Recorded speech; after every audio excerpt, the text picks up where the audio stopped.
দেখি আমি আমার সন্তানের জন্য আসলে কোনোদিন আমি বিরহ করি নাই, আমি আনন্দ নিয়ে আসছি। এই কারণে তার গায়ে সাদা পোশাক আছে, আচ্ছা পোশাক দিয়ে তাকে আমি সাজাইয়া নিয়ে আসছি, যেমন নাকি বর সেজে আসে, কনের বাড়িতে বর সেজে আসে, আমি তাকে সাজাইয়া নিয়ে আসি জান্নাতে দেওয়ার জন্য। শুক্রবারে বিকাল থেকে তার জবানের মধ্যে তেলাওয়াত ছিল, জবান থেকে তেলাওয়াত বের হয়েছে, আল্লাহুল্লাযী লা ইলাহা ইল্লা ওয়ালান তাজিদা লাহু নাসীরা, এরকম আয়াতগুলো পড়তে ছিল, হ্যাঁ অনেকগুলো পড়তে ছিল। তারপরে যে আইসিইউতে লাগানো হয়েছে, এগুলো বের হয়েছে। আমি যাই দেখি, আমি শুনি একটু কি পড়তে চাই, কি করতে চাই। তো বাসায় আসলেও কোনোদিন গোসল করে খালি গায়ে বের হয় নাই। আমি বলতাম যে এখানে তার কেউ নাই, না থাকলে কি এটা একটা পর্দা না? তো যাক আলহামদুলিল্লাহ, আমি আমার আল্লাহ পাক রব্বুল আলামিন কেন আমাকে এই সন্তান দিয়েছেন এটা না দিলেও তো পারতেন, এখন নিয়ে গেছেন। অনেকে বলে যে অকালে মৃত্যু, আসলে মৃত্যুর কোনো কালই নাই। তো অকাল হবে কিভাবে বলেন তো দেখি? কারণ আজকে আমাদের চিরাচরিত নিয়মটা হইল বাবাকে কাঁধে করে সন্তান কবরে নিয়ে যাবে, আর আজকে বাবা কাঁধে করে সন্তানকে কবরে নিয়ে যায়। এটা একটা বিরহ থাকতেই পারে, মনের ভিতরে একটা আঘাত আছেই, থাকলেই হবে কি, আমি তার জন্য দোয়া করছি, 2 রাকাত নামাজও পড়ছি, আমি 2 রাকাত নামাজও পড়ছি।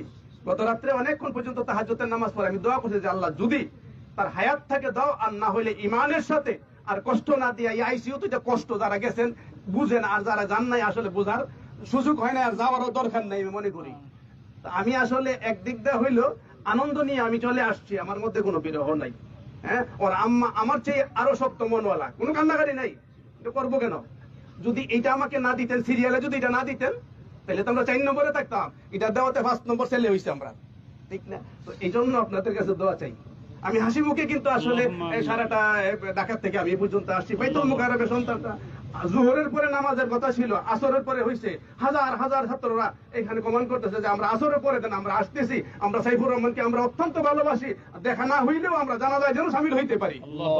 এই জন্য এরপরে মহিউদ্দিন বানী সাহেব যাওয়ার পরে জোহরের নামাজ পড়ে ওনার কামরায় ঢুকছি, পরে হযরত আপনি খাওয়া দাওয়া করেন আগে, স্পেশাল ভাবে ওনার রুমে আমাকে নিয়ে এসে বলেন আপনি একটু আরাম করতে থাকেন, সারাদিন তো আরাম নাই, কয়েকদিন যাবত ওনার এখানে আমি আসর পর্যন্ত আরাম করছি, খাওয়া দাওয়া করে হাসি মুখে ওনার সাথে। এটাই আমাদের ওলামায়ে কেরামের শান থাকার দরকার। কান্না করবো কেন? দোয়া না করবো, কিন্তু আমাদের সমাজে যেন কান্না না হয়, দোয়া করি আল্লাহ পাক রব্বুল আলামিন আমাদের গ্রামে যারা আজকে শহীদ আছে সকলকে যেন জান্নাতের আলা মাকাম দান করে।